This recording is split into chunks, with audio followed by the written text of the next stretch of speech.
Programang ito ay rated SPG. Striktong patnubay at gabay ng magulang ang kailangan. Maaaring may masiselang tema, lengguwahe, karahasan, sexual, horror o droga na hindi angkop sa mga bata.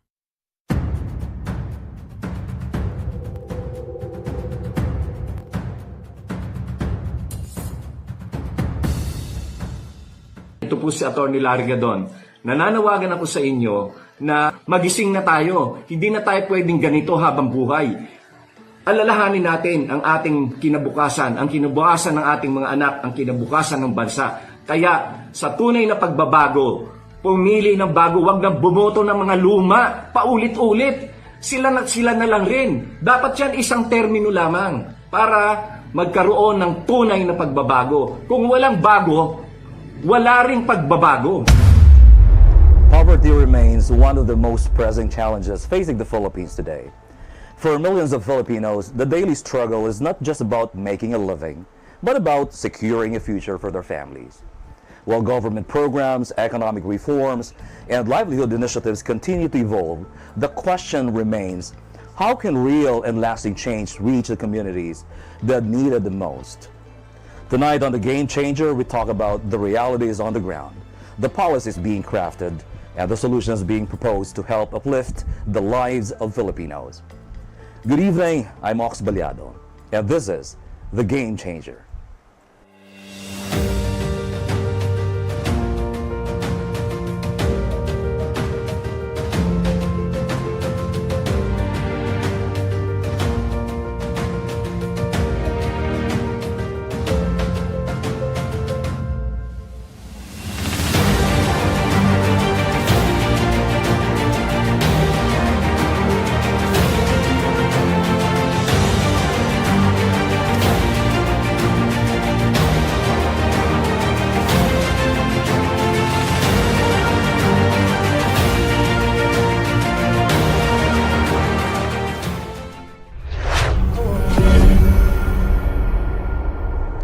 Our guest tonight is a man who has long been part of the country's political conversations, known for his outspoken views and strong opinions on national issues. Today, he carries a responsibility that directly impacts millions of Filipinos, helping craft strategies to address poverty and improve opportunities for those who need it most. Please welcome the Presidential Advisor for Poverty Alleviation, Secretary Larry Gadon. Yes. Yeah, good evening, and thank you for inviting me in this Game Changer show. Yeah, thank you. Well, I'm so glad to have the Game Changer himself with me tonight. Thank you for joining us on the Game Changer. Okay. First things first, Sec, let's begin with your early years. Looking back at your childhood, what kind of environment shaped you growing up? And how did these experiences influence the person you would eventually become? Well, I studied grade school in a public school in Rojas Oriental, Mindoro, and I studied high school in Far Eastern University. FEU. FEU. Alam mo yung FEU, yung high school doon is nasa tabing-tabi mismo ng Moraita. And our classes will always be disrupted by the rallies of alam mo yan, usual mobilization. Yes. Particularly those League of Filipino Students, and even prior to that, the UP student leaders, di ba? Yung sila Erickson Baculinaw, and etc. Who, by the way, is my kababayan. Yun talagang yung talagang magulong-magulo. So, palaging nadidisrupt ang classes namin noon. Kasi doon sila nagpaparada sa, sa Moraita. Yes. And then, all of a sudden, maririnig mo na lang, may nagpuputukan na, nag-aagisan na ng mga, yung Molotov bombs, yung mga improvised nila. Oo. So, sabi ko, naging interested na rin ako sa politics noon. And, I researched also on what the government has been doing at that time, and what are the complaints or the cries of these rallies. Yeah, no? the clamor of the Oh, people. the clamor. So, na ano ko noon, from that time, naging politically aware ako. And from that time, talagang bumilib ako kay the late President Ferdinand Marcos Sr. Nakita ko yung kaibahan ng kanyang mga programa. At a very young age. And talagang nakita ko noon yung vision. Yung vision niya about the agriculture, about infrastructure, and even arts and culture. Nakita ko noon eh. So, yung sinasabi ng mga nagrarally noon, baliwala sa akin eh. Kasi kabaliktaran yung nakikita ko eh. Kagandahan ng mga ginagawa ng the late President Marcos ang nakikita ko, including what Imelda Marcos has been doing also at the time. For the country. Maganda yung mga proyekto niya. Maganda yung mga programa niya. So at that time, hindi sumagi sa'yo na sumama doon, ha? Hindi ka na-influensyahan ng hindi. mga nagmamarcha sa harapan mo doon sa Lerma area. In fact, pagka nagre-recruit sila sa campus, dinidebate ko sila eh. Okay. Kasi ako noon, president ako ng Student Council. Okay. And meron silang sistema noon, yung mga LFS na nag-aano sila, pinipenetrate nila lahat ng organizations and they try to influence the leaders. So yung iba nakukuha nila, no? Eh ako hindi, dinidipate ko sila. Organizing style pala yun, ha? Yeah, oo. Okay. Matindi ang kanilang ano noon, recruitment system. That was during the first quarter storm. Oo, nung ano, yung Mga time na yun. yung high school ako noon. Pero nung nadala rin nung college ako, ng early days ko sa college, doon na naging ano ang recruitment ng mga LFS. Well, as a young boy, did you already imagine yourself pursuing a career in law? Or was becoming a lawyer something that developed later in life through experience and circumstances? Well, actually, wala eh. Wala naman akong plano talaga. Hindi ko malayo at the eh. time. Okay. It so happened that my classmates in college, yung mga close friends ko nung college, after we graduated from Bachelor of Commerce, they decided to enroll in the College of Law. Okay. So pati ako na peer pressure. Who were the people within your family or community or school who played a very significant role in forming your character, your discipline, and your worldview? In general? Father ko. Kasi yung father ko, ano yan eh, very frank and candid and just like you, ha? walang paligoy-ligoy, walang bola-bola, gano'n. Basta kung ano yung gusto niya sabihin, yun sasabihin niya. Somebody who calls a spade a spade. Yes, so. Sige. Now, at what point in your life did you realize that the legal profession was the path you wanted to pursue, and what motivated you to take the journey? Although, sabi mo mga kanina, peer pressure, pero at one way or another, sumagi na rin sa yan along the way. Na, ito na to. Kasi at that time naman, kukunti pa ang lawyers noon eh. And they land a good job either in the government or in the private sector. So I was thinking of having a career as a lawyer in the private sector. So never ako nag-apply sa government. So when I graduated from the College of Law, naging director agad ako ng UST Hospital. And then after that, dumami yung mga companies na naging pinagtrabahuhan ko, may multinationals pa. And then, nalinya talaga ako sa corporate practice. Mas mula ng private institution. Private but corporate practice. Yes, I seldom appear in court. I only appear in court when my client or my company is involved and that I have to act as a witness or a lawyer. But in litigation, I have a very limited experience in litigation. Kaya dati, after ko umattend na isang hearing, ang nagbababad pa ako sa korte was to observe the proceedings of a hearing para matuto ako. Because I did not really engage into litigation. To practice. Yes, so... Ang classification ko noon actually is a transactional lawyer. rather than a litigation lawyer. Well, given those experience, ano yung mga principles that really guided you as you prepare yourself for a career in law? Oo. Yung yung pagiging honest ko and candid and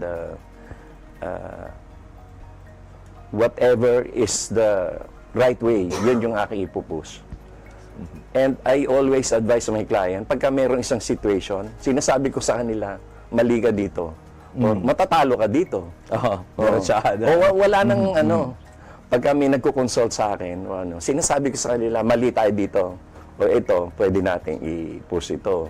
Ito, hindi pwede. Ganyan. Iba kasi sa company you have to know what is good for you and what is bad for the company. Correct. Kaya mas gusto nila yung yung diretso. Latag kung latag. Hindi kasi hindi ko naman nilalahat Ang dami kasing lawyer na binubola yung kliyente.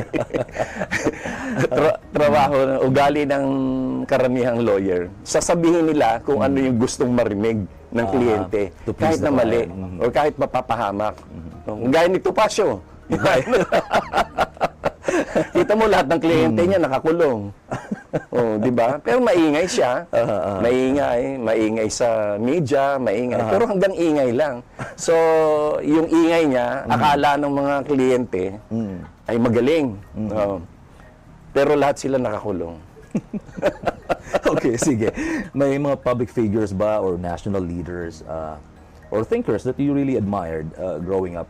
And those individuals whose ideas and leadership style helped shape your perspective on governance and public service?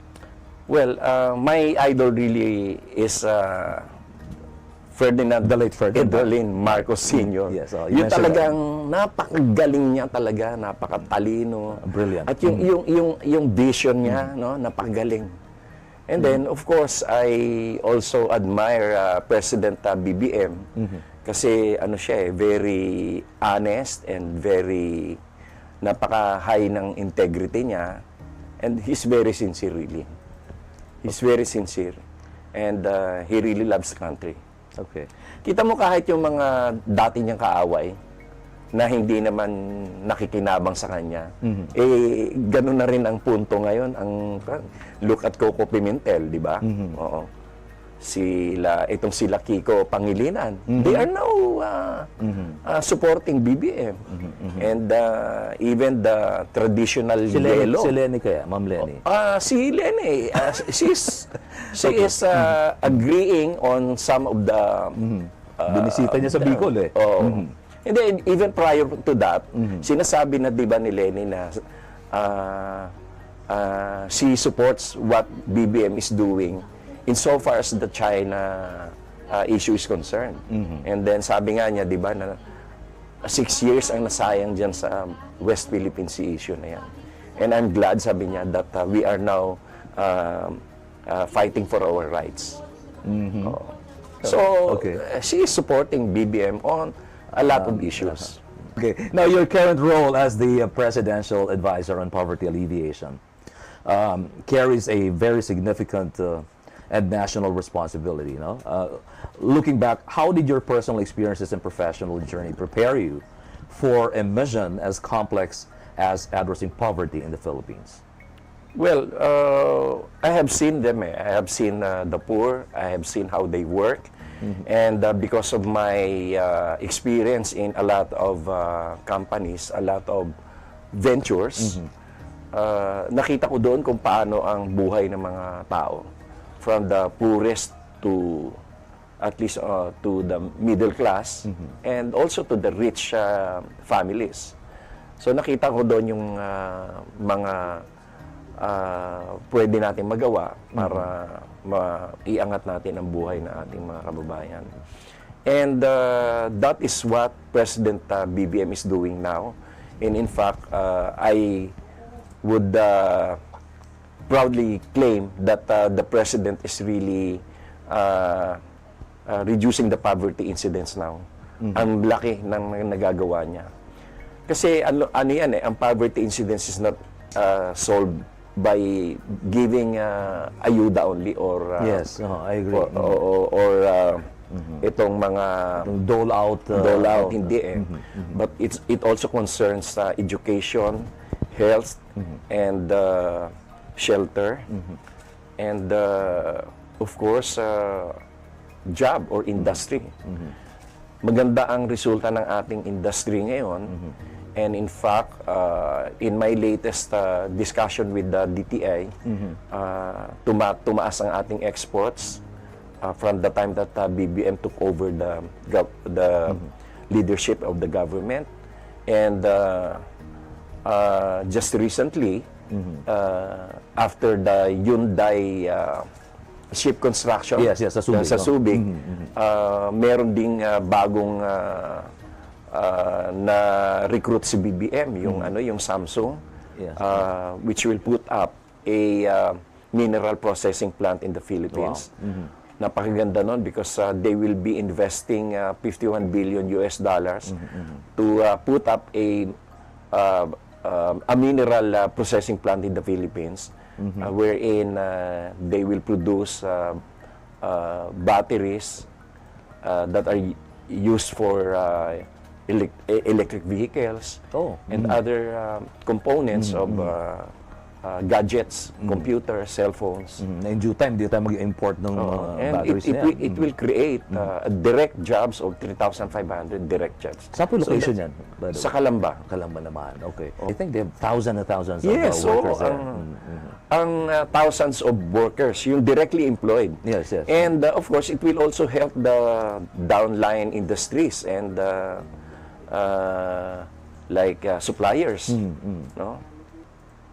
Beyond this public persona and the political debates, what core values guide Larry Gadon as a public servant? Well, siguro my sincere intention also to help the government and the country. Kasi this is my first time to work in the government eh. So it's so different when you are in the private sector, because in the private sector it's always profit oriented. Dito is results oriented and of course public service oriented. Magkaiba talaga, magkaiba. Anyway, Secretary Gadon is known to many as a controversial and outspoken public figure.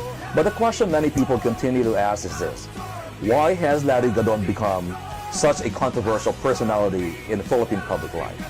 Stay with us.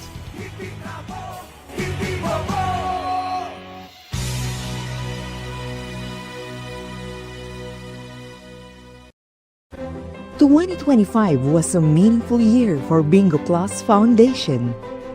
As our purpose grew, it was time for a new chapter. Introducing DigiPlus Foundation. Education is the bridge to opportunities.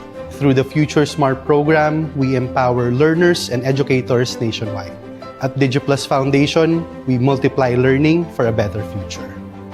Healthcare should come with no barriers. Kalusugan Plus delivers medical missions, and Embrace Plus mental health support, which empower every Filipino through compassionate and accessible healthcare. At DigiPlus Foundation, we multiply healing. One patient, one community at a time. Every dream deserves a chance. In Wish Plus, we grant wishes, empowering individuals, families, and communities together with their partners. At DigiPlus Foundation, we multiply hope, dignity, and possibilities. Disasters don't wait. Through the Bayanihan Plus program, we mobilize immediate response and recovery efforts. At DigiPlus Foundation, we multiply the spirit of Bayanihan across the nation. DigiPlus Foundation is committed to delivering on our promise to bring help within everyone's reach. When support becomes accessible, impact doesn't just grow, it multiplies.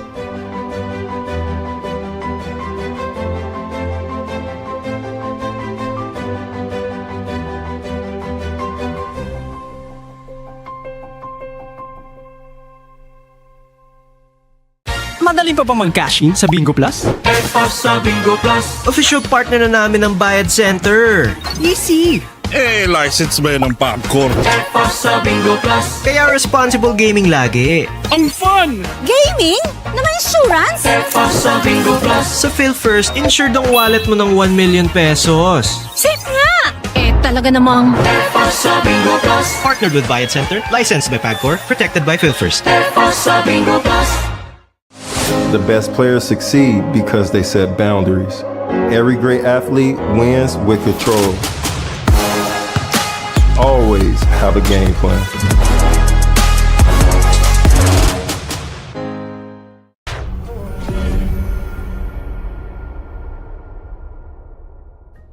You're still watching The Game Changer, and for millions of Filipinos, poverty is not just a statistic. It is the daily reality that affects access to education, livelihood, healthcare, and opportunity. In this next part of our conversation, we'll look at the road that brought Secretary Larry Gadon to government service, the realities he sees on the ground, and the solutions he believes can make a meaningful difference in the lives of Filipinos. Secretary Gadon, let's talk about the mission you carry today. First, from your perspective as the Presidential Advisor on Poverty Alleviation, how serious is the poverty situation in the Philippines today, and what realities have you observed on the ground? When the Marcos administration started, the poverty incidence rate was 18%. And after 2 years of the administration, we were able to bring it down to 15%. And 15%, that was July of last year. About year 2024, 15%.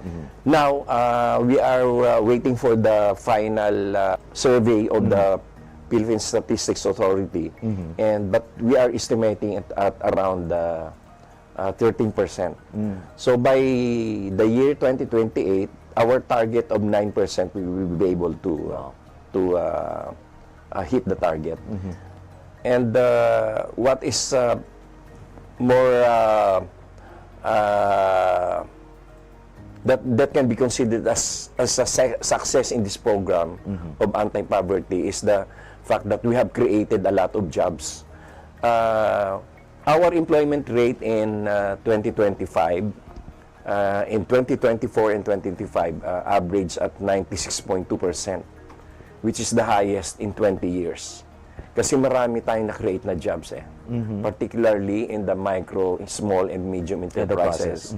And although on the last quarter of 2025, it went down to 95% because of the reduction of government spending on infra. Because of the anti-flood flood control scams. Yes, so nabawasan yung infra spending by the government, and it resulted also to job loss. But so walang mga proyekto but at 95%, still it is the highest in 20 years. Marami talaga tayong na-create na jobs. And President Bongbong Marcos is focusing also on helping or supporting the micro, small, and medium enterprises because more than 95% of our workforce or labor employment comes from these micro, small, and medium enterprises. I see. Napakalaki ng employment sa kanila. And these are regular jobs. Secretary, many experts say poverty is not just about income, but also about access to education, healthcare, and opportunity. In your view, what are the root causes of poverty in the country? Pinag-uugatan talaga. I could say that education is one of the root causes. Because there are lots of jobs local and abroad that cannot be filled up because those who need jobs are not really qualified. Diba? There is a study that in 5 years from now, itong mga, if you are a graduate of an ordinary regular course, mai-edge out ka rin ng mga, even those who are not college grad, but experts or masters of using AI. Oo. But anyway, Secretary, in the country, which sectors or communities that you believe are most vulnerable to poverty? And bakit kaya? Siyempre, yung mga nasa Class D and E sectors. Kasi nga, kulang sila sa education. Kasi gustuhin mo man silang bigyan ng trabaho, hindi pwede. Kasi hindi sila mag-qualify. Like, for example, yung sinasabi ko nga, yung mga nakatambay-tambay sa bahay nila. Alam nga naman bukas, i-appoint ko siya na cardiothoracic surgeon. Hindi pwede. Diba? O kaya may mga nando sa bingguhan. Alam nga namang kinabukasan sabihin, sige, maging auditor kayo ng Central Bank.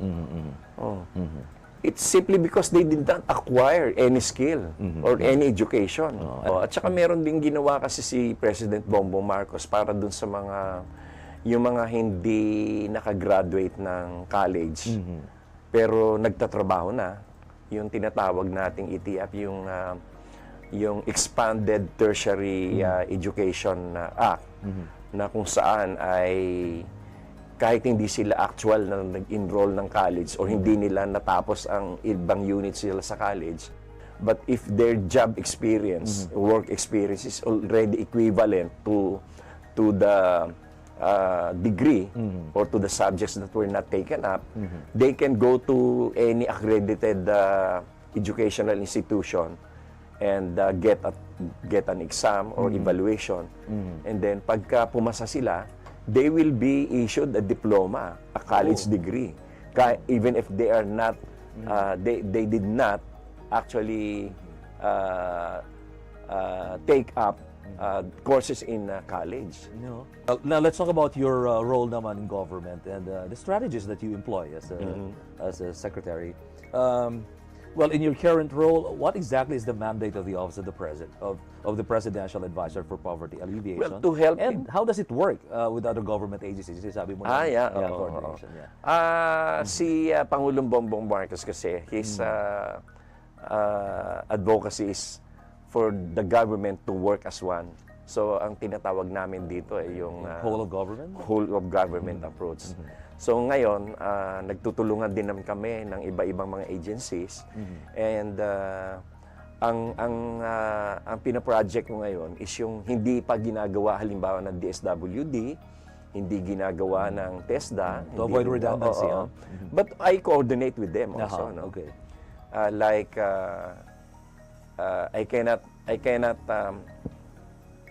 I cannot give them any suggestion or advice insofar as the academic aspect is concerned.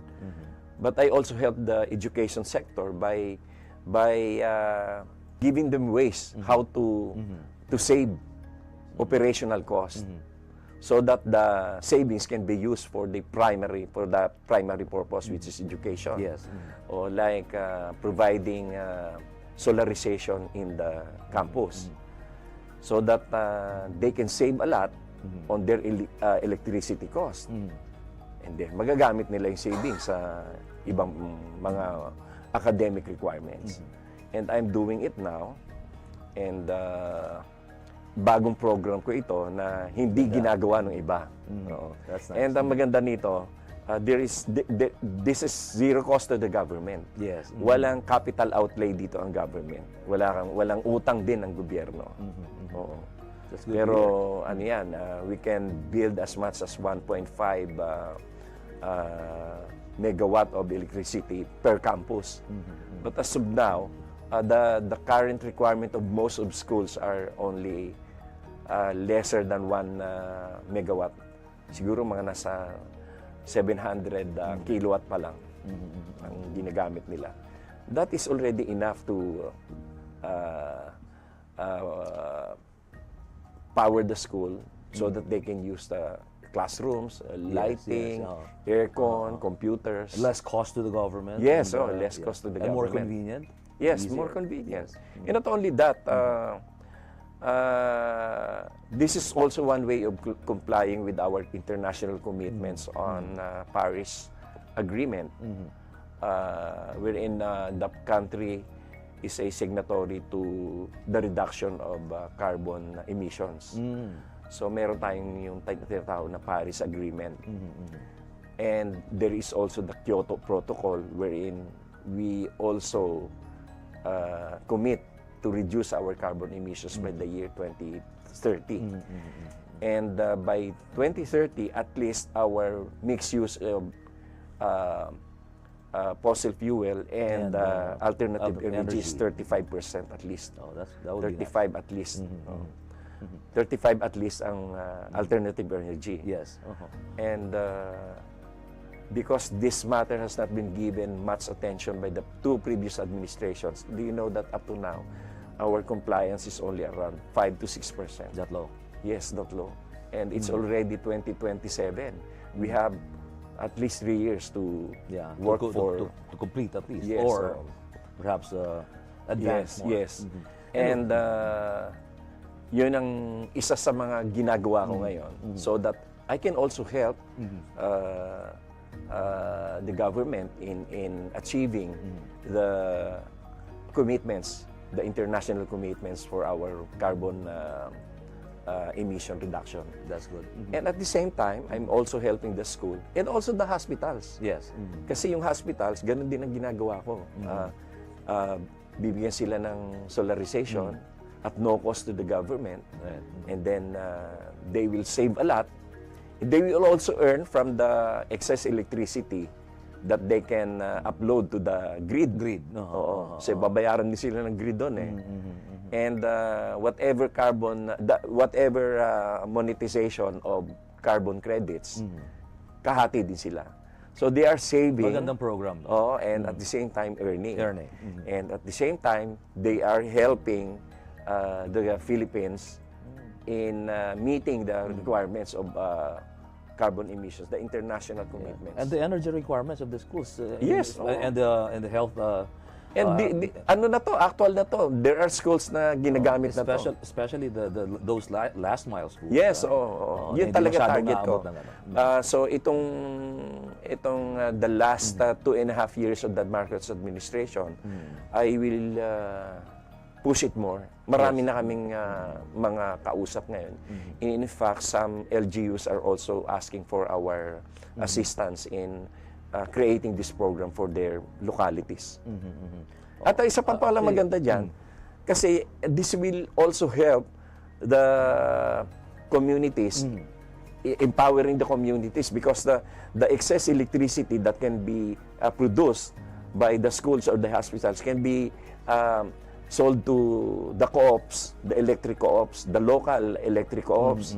Hanggang doon sa mga maliit na co-ops sa mga barangay. Oo. So alam mo naman, industrialization requires energy. Precisely. Kung wala kang kuryente, wala kang factory. How will you create jobs? And how will you help agriculture kung wala kang mga cold storage, mga ganyan, kung wala kang kuryente. So, ano yan it's all about energy. I'm doing this on a micro approach, but the purpose is also macro in general din. Exactly. Alright.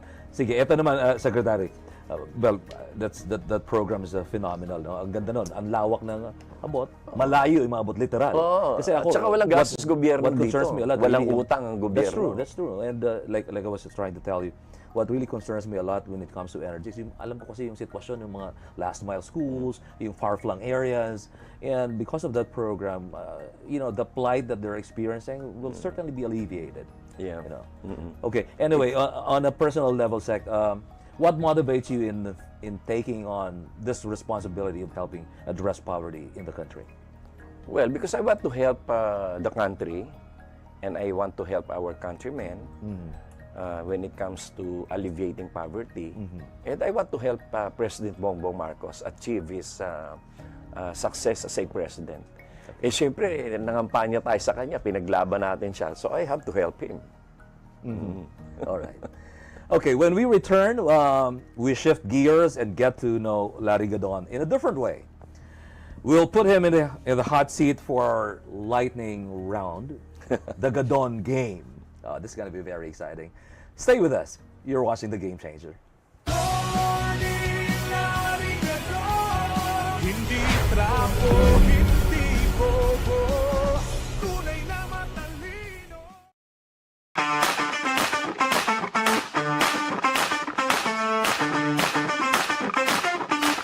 Hi guys! Para sa mga bagong aspiring Lotto Millionaire, ito ang video na schedule ng Lotto. Araw-araw, may tsansa kayong manalo dahil araw-araw ang sweteng hatid ng mga game ng PCSO. From Monday to Sunday, 2D Lotto and 3D Lotto, 3 times a day magpapapremyo. That's every 2 p.m., 5 p.m., and 9 p.m. At tuwing alas 9 ng gabi, back-to-back ang mga pampag-good vibes na dala ng mga favorite digit at jackpot-bearing games. Every Mondays and Wednesdays, mega saya ang dala ng 2D Lotto, 3D Lotto, 4D Lotto, Mega Lotto 645, and Grand Lotto 655. Back-to-back-to-back naman ang multi-million excitement every Tuesday, hatid ng 2D Lotto, 3D Lotto, 6D Lotto, Lotto 642, Super Lotto 649, at Ultra Lotto 658. Super exciting rin ang cash prizes na dala every Thursday ng 2D Lotto, 3D Lotto, 6D Lotto, Lotto 642, and Super Lotto 649. Siguradong mag-e-enjoy kayo every Friday sa weekend treat ng 2D Lotto, 3D Lotto, 4D Lotto, Mega Lotto 645, and Ultra Lotto 658. Talbog ang Sabado night gimmick dahil big time ang panalong dala ng 2D Lotto, 3D Lotto, 6D Lotto, Lotto 642, and Grand Lotto 655. At pagdating naman ng Sunday, game na game pa rin ang mga Lotto Barkada sa papremyong dala ng 2D Lotto, 3D Lotto, Super Lotto 649, at Ultra Lotto 658. Huwag palampasin ang pagkakataong maging Lotto Milyonaryo. Gina, sa suking Lotto outlets and buy your tickets na! At araw-araw, let's play Lotto!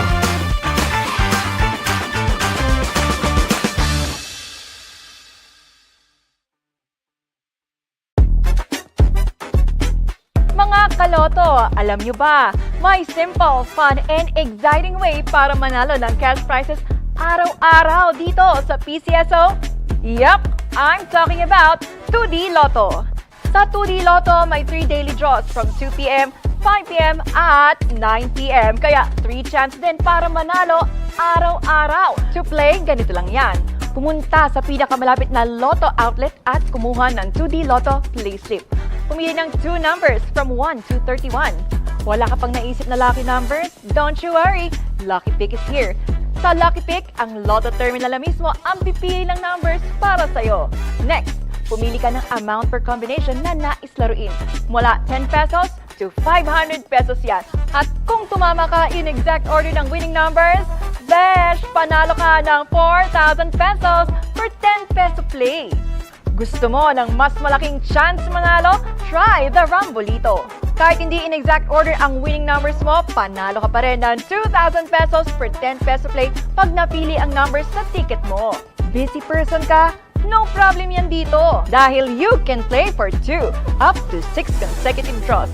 Just mark your desired number of draws sa advanced draw section ng play slip mo. Watch 2D Lotto Draws live sa IBC 13, DATV at sa PCSO social media account. So make sure nakabangka at baka numbers mo na ang winning combination. O diba? Quick, easy at nakaka-excite maglaro at manalo sa 2D Lotto. So ano bang iniintay mo? Bili na ng ticket sa Lotto outlet nearest you. And who knows, baka ikaw na ang next ka-Lotto winner. Araw-araw, let's play Lotto! Ang larong patok na patok sa panlasa ng mga Pinoy, ang game na hitik sa saya at papremyo. Tara na, let's play 3D Lotto!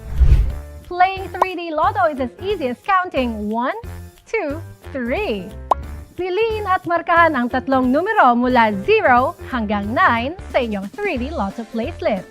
Hindi makapili, go for Lucky Pick or LP para automatic ang Lotto Terminal na ang pipili ng numbers mo. Play it your way! Standard play, markahan ang 3 numbers sa play slip. Kailangan mo lang makuha ang 3 numbers in exact order sa winning combination. Rambolito play, Markahan ang Rambolito sa playslip. Pumili ng 3 numerong nais ninyong laruin. May 2 paraan para manalo sa Rambolito. Una, 3 different numbers. Mayroon itong mabubuong 6 number combinations. Ang panalo dito ay 1,500 pesos per 10 peso play. Pangalawa, 2 same digits and 1 different. Dito naman, 3 combinations ang mabubuo. 750 pesos per 10 peso play naman ang panalo. Don't forget to mark how many draws and how much you want to play for your combination. Magkano nga ba ang pwedeng mapanalunan dito sa 3D Lotto? Kung naglaro ka using the standard play, 4,500 pesos per 10 peso play ang premyo kapag nag-match ang 3 numbers mo sa winning combination in exact order. Exciting maglaro, di ba? Kaya naman, huwag na ang magpahuli pa. Buy your 3D Lotto tickets sa Suking Lotto Outlet or sa Lottomatic. Catch our draws daily at 2 p.m., 5 p.m., and 9 p.m. over IBC 13, DATV, or our PCSO's official social media channels. So, what are you waiting for? Buy your 3D Lotto ticket na! Araw-araw, let's play Lotto! Easy lang maglaro, easy pang manalo. Tara na't maglaro at manalo sa 2D Lotto Game. Step 1. Pumunta sa pinakamalapit na authorized Lotto outlet sa inyong area at kumuha ng 2D Lotto Playslip. Step 2. Sa game panel, pumili ng tag-isang number from 1 to 31 sa bawat subset. Markahan ito gamit ang vertical line. Kung wala kayong mapiling numero, guhitan ng vertical line ang LP o Lucky Pick. Ang computer na ang bahalang pumili ng 2 random numbers mo. Gusto mo maglaro ng Rambolito? Markahan ng vertical line ng Rambolito. Sa draw panel, guhitan din kung ilang beses o ilang draw ang nais ninyong salihan. Guhitan din kung magkano ninyo gustong laruin ang inyong combination. 10 pesos per combination ng minimum taya sa 2D Lotto Game.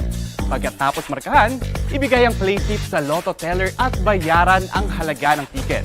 Kunin ang 2D Lotto tickets at ready na kayo maglaro. 4,000 pesos per 10 peso play ang premyo kapag nag-match ang 2 numbers nyo sa 2D Lotto winning combination in exact order. Kung nag-Rambolito system play, 2,000 pesos per 10 peso play ang pwedeng mapanalunan. Ingatan ang inyong ticket dahil yan ang passport ninyo to claim your prizes. Tandaan, no ticket, no prize. Abangan ng live 2D Lotto draw tuwing 2 p.m., 5 p.m., and 9 p.m. sa IBC 13, DATV at sa official PCSO live streaming channels. Araw-araw, let's play 2D Lotto!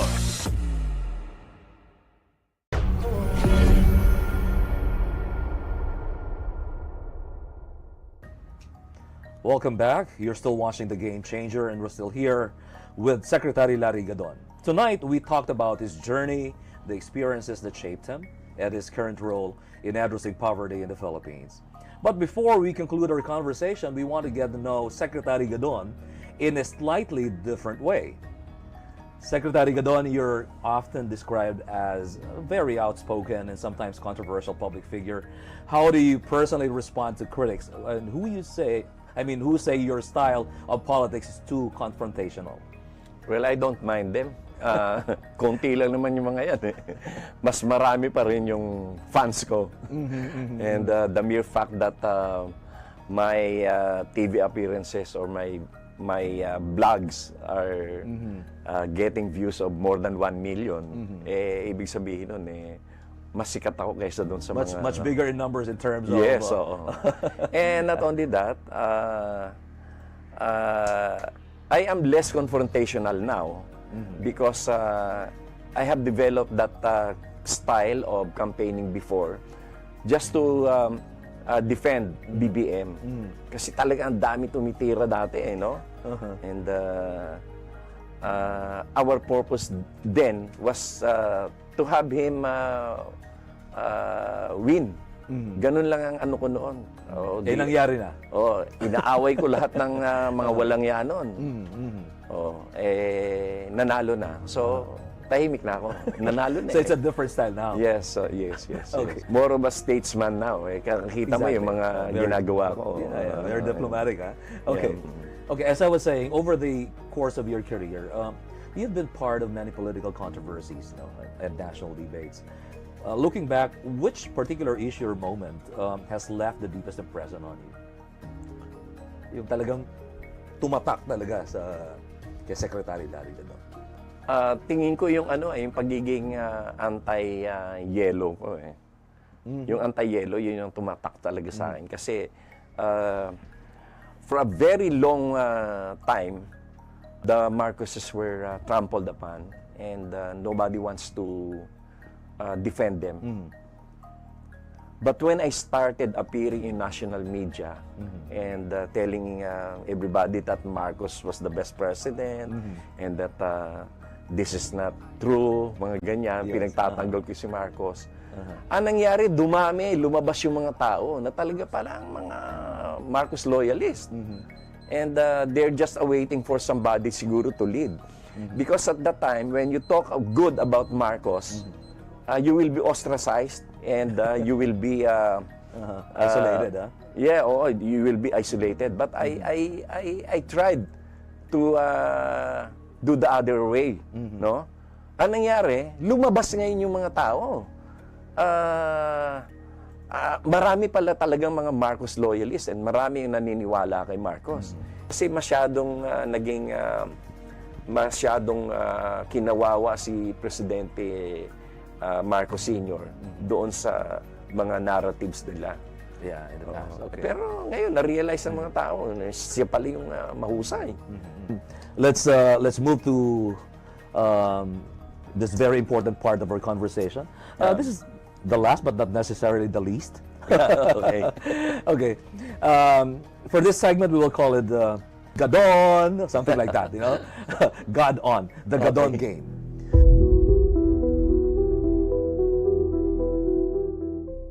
Well, in this round, you'll play the role of God, okay, so to speak. Here's how the game works. We will mention the names of personalities who have been connected with you in public discourse, whether through politics, debates, or past issues. Your task is simple. If there's one quality, trait, or characteristic that you would like to add to that person in order to improve them or help resolve the issues surrounding them, tell us what it would be and please explain why. Okay, let's begin the game. Secretary? Yes. All right, so the Gadon Game. Okay. Okay, number one, President Ferdinand Marcos Jr. Well, he is really sincere in his role as president of the country. Okay. Very sincere. All right. Next, VP Sara Duterte. Boba. Wala na akong nakitang pinaka-boba na tao when it comes to explaining things, her understanding of the political situation, yung mga nangyayari sa kanya. Pinaka-boba sa lahat, pinaka-tanga. Sobrang tanga ni Sara. Sara Duterte, boba, tanga. Number three, Antonio Trillanes IV. Well, I had a wrong impression of Senator Trillanes before. Pero now, I like him. And ganun nga eh. The enemy of my enemy is a friend. So I like Senator Trillanes now. You hate your love there. Okay. Number four, Representative Laila de Lima. Well, ganun din. Nagbago na rin ang pananaw ko sa kanya. Dati kasi, grabe din siyang siniraan eh. And although she is not a saint, but at least now, she is redeeming herself. And I also like her because of the enemy of my enemy is a friend. Journalist Raisa Robles. Pinakasinungaling na tao. I don't think she should be called journalist. Pinakasinungaling. Okay, how about this one? Supreme Court Senior Associate Justice Marvic Leonen. Anti-Marcos yan. All his decisions will be always anti-Marcos.